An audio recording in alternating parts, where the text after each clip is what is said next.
Hello friends, welcome back. आज के इस वीडियो में हम रिस्पिरेटरी सिस्टम से रिलेटेड क्वेश्चंस डिस्कस करेंगे जो लास्ट 10 ईयर में AIPMT या नीट में पूछे गए हैं।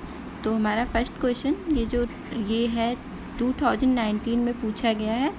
Total volume and expiry reserve volume of an athlete is 500 ml and 1000 ml respectively. What will be his expiratory capacity if the residual volume is 1200 ml? तो expiry capacity क्या होती है? Hello friends, welcome back. आज के इस video में हम लोग रेस्पिरेटरी सिस्टम से रिलेटेड क्वेश्चंस को डिस्कस करेंगे जो लास्ट 10 ईयर में पूछे गए हैं नीट में या AIPMT में। ठीक है, तो पहला हमारा क्वेश्चन है जो 2019 में पूछा गया है। ये total volume and expiry reserve volume of an athlete is 500 ml and 1000 ml respectively. What will be his expiry capacity if the residual volume is 1200 ml. हम एक्सपायरी कैपेसिटी क्या होती है? हम कितना एयर को एक्सेल कर सकते हैं, हमारी कैपेसिटी कितनी है कि कितना वॉल्यूम ऑफ एयर को हम एक्सेल कर सकते हैं। इसमें क्या क्या इंक्लूड था? ERV and tidal volume, expiry reserve volume and tidal volume. Expiry reserve volume का अमाउंट कितना था, हम कितना एडिशनल एयर को हम एक्सेल कर सकते हैं, वो था 1000 to 1100 ml and tidal volume हमारा 500 ml है। तो दोनों को ऐड कर लेंगे तो अप्रॉक्सीमेटली 1500 ml हो जाएगा, जो इस वजह से हमारा फर्स्ट ऑप्शन करेक्ट होगा। एंड नेक्स्ट क्वेश्चन हमारा जो है 2018 में पूछा गया है। Which of the following option correctly represent the lungs conditions in asthma and emphysema respectively. Asthma में क्या था, हमारा ब्रोंकाई एंड ट्रैकिया इन्फ्लेमेशन हो जाता है उसमें, क्योंकि अस्थमा के पेशेंट का इम्यून सिस्टम हाइपर एक्टिव होता है। अब जब कोई वो ऐसा कोई पार्टिकल इनहेल करते हैं, पेंट या फिर पॉलन ग्रेन या कॉटन, ऐसा कुछ पार्टिकल इनहेल कर लेते हैं तो उनका इम्यून सिस्टम एक्टिव होकर वो ब्रोंकाई में एंड एल्वेलाई में इन्फ्लेमेशन कर देते हैं। ठीक है, और एम्फिज़मा में क्या होता है, हमारा एल्वेलाई डैमेज होने लगता है। डैमेज होने की वजह से हमारे सरफेस एरिया कम मिलती है गैसेस को एक्सचेंज करने के लिए। तो इसमें हमारा थर्ड ऑप्शन करेक्ट होगा। इसमें क्या है, इन्फ्लेमेशन ऑफ ब्रोंक्यूल्स अस्थमा में होता है एंड डिक्रीज्ड रेस्पिरेटरी सरफेस। तो हमारा थर्ड ऑप्शन करेक्ट होगा। एंड नेक्स्ट हमारा 2017 में ये क्वेश्चन पूछा गया था। Lungs are made up of air filled sac, the alveoli they do not collapse even after forceful expiration करने के बाद भी कुछ एयर हमारे लंग्स में रह जाते हैं, जिसकी वजह से वो कोलैप्स नहीं करते हैं। तो उसको क्या कहते थे, रेजिडुअल वॉल्यूम कहते हैं। ठीक है, तो इसका फर्स्ट ऑप्शन करेक्ट होगा, ए ऑप्शन करेक्ट होगा, रेजिडुअल वॉल्यूम। नेक्स्ट ये 2016 का क्वेश्चन है। अस्थमा में be attributed to. First option bacterial infection of the lungs, second allergic reaction of the mast cell in the lungs and c inflammation of the trachea, d accumulation of fluid in the lungs. तो इसमें b option हमारा correct होगा, allergic reaction of the mast cell in the lungs. ठीक है, next 2016 में 2 question इस chapter से आए थे रेस्पिरेटरी सिस्टम से। तो सेकंड हमारा ये है, name the chronic respiratory disorder caused mainly by cigarette smoking. तो ये NCERT से डायरेक्ट लाइन है, एम्फिज़मा इसका आंसर होगा।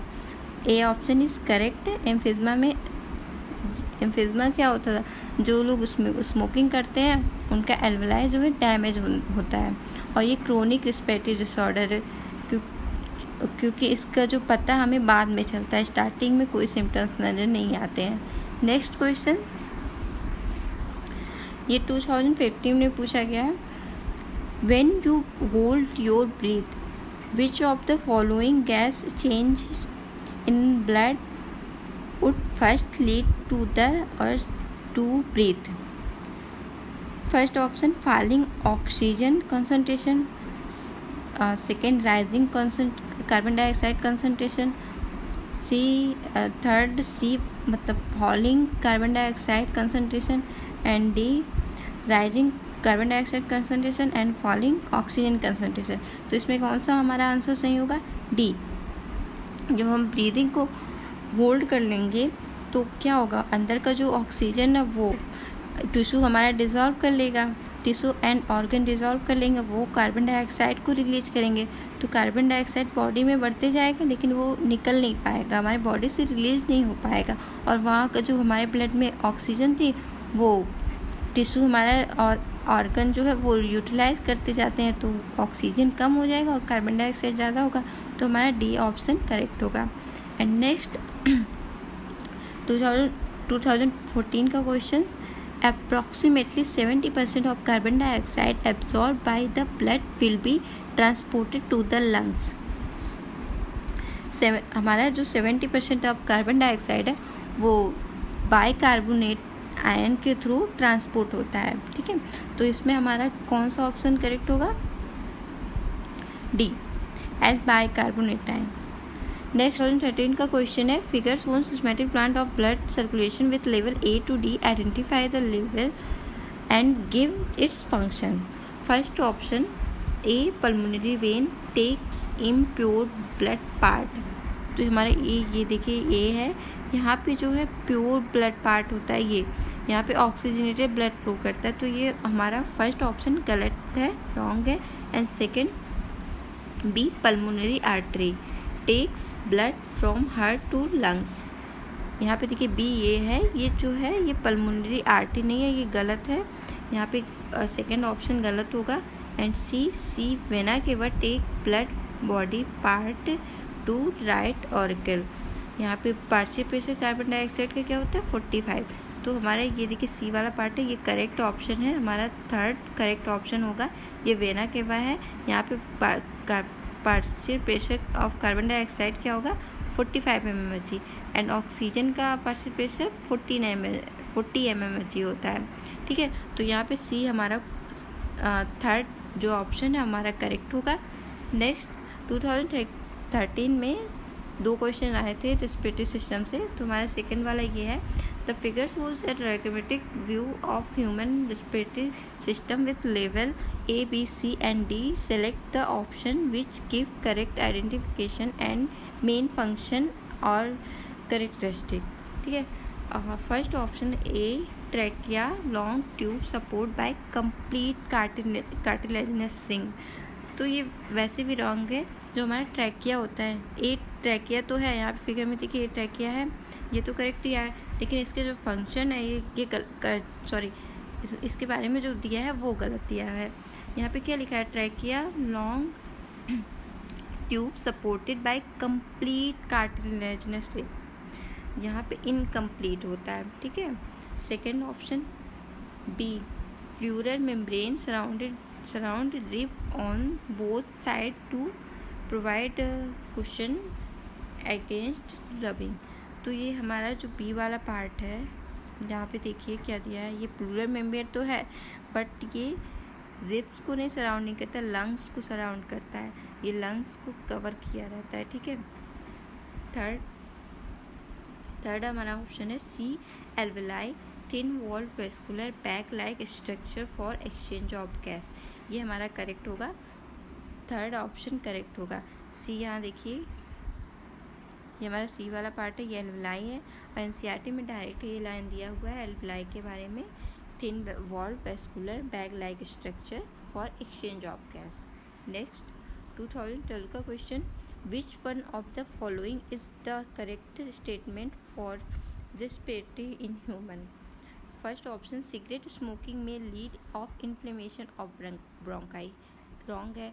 सिगरेट स्मोकिंग से एम्फिज्मा होता है जिसमें एल्वेलाई डैमेज होता है. Second option, neural signal from pneumotaxic center in bones region of brain can increase the duration of inspiration. जो pneumotaxic center होता है वो इंक्रीज नहीं करता, वो क्या करता है, जो हमारा डॉर्सल रेस्पिरेटरी सिस्टम ने जो सिग्नल दिया था हमारे मसल्स को कॉन्ट्रैक्ट करने के लिए, इंस्पायरेशन करने के लिए, उसको इनहिबिट करता है. तो इसमें इंक्रीज नहीं करता वो, बल्कि 2011 का question, the figure give below shows a small part of human lungs where exchange of gas take place, in which one of the option given below the one part A, B, C or D correctly identify along the its function. First, A, alveoli cavity main site of respiratory gas. Main site नहीं होता, ये primary site होता है, मतलब यहाँ पे start होता है, ठीक है. सेकेंड, डी जो पार्ट है हमारा capillary wall, exchange of gas take place here. ये हमारा जो डी पार्ट है, ये हमारा ये जो करेक्ट सेकेंड ऑप्शन हमारा वो करेक्ट होगा, क्योंकि जो एक्सचेंज ऑफ गैस यहाँ पे होता है, ठीक है. नेक्स्ट 2010 का क्वेश्चन है, which two of the following change 1 to 4 usually tends to occur in the plain dwellers when they move to high altitude. इसका ऑप्शन जो हमारा होगा A, increase in red blood cell size and increase breathing rate. इसको हम इस question को discuss हमने एक वीडियो में किया हुआ है, इस क्वेश्चन को मैंने कराया हुआ है, ठीक है. नेक्स्ट क्वेश्चन 2010 का next question, list below are 4 respiratory capacity and 4 jumbled respiratory volume of a normal human adult. ठीक है, यहाँ पे वॉल्यूम दिया हुआ है, रेजिडुअल वॉल्यूम, इसे मैच करना है, ये चार्ट दिया हुआ है, इसे मैच करना है, ठीक है. पहले हम देख लीजिए रेजिडुअल वॉल्यूम कितना होता है, 1200. ये हमारा मैच होगा फर्स्ट वाला यहाँ 1200 से. एंड वाइटल कैपेसिटी में क्या क्या इंक्लूड होता है, ERV, IRV एंड TV. तो टोटल को हम जब ऐड करेंगे तो 4600 ml होगा. एंड नेक्स्ट थर्ड क्या है, इंस्पायरेटरी रिजर्व वॉल्यूम हमारा 3000 ml होता है. एंड इंस्पायरेटरी कैपेसिटी क्या होगा, 3500 ml. तो यहाँ पे हम देखिए पहला ऑप्शन, सेकेंड क्या है, वाइटल कैपेसिटी 3000 ml, गलत है, वाइटल कैपेसिटी 4600 होगा. एंड बी ऑप्शन थर्ड क्या है, इंस्पायरेटरी रिजर्व वॉल्यूम, वो 1200 नहीं होता, इंस्पायरेटरी रिजर्व वॉल्यूम जो होता है 3000 होता है, ठीक है. सी ऑप्शन फोर्थ क्या है, इंस्पायरेटरी कैपेसिटी 3500 ml, ये करेक्ट है. एंड फर्स्ट क्या है, रेजिडुअल वॉल्यूम 1200 ml, ये भी करेक्ट है. तो हमारा सी ऑप्शन करेक्ट होगा.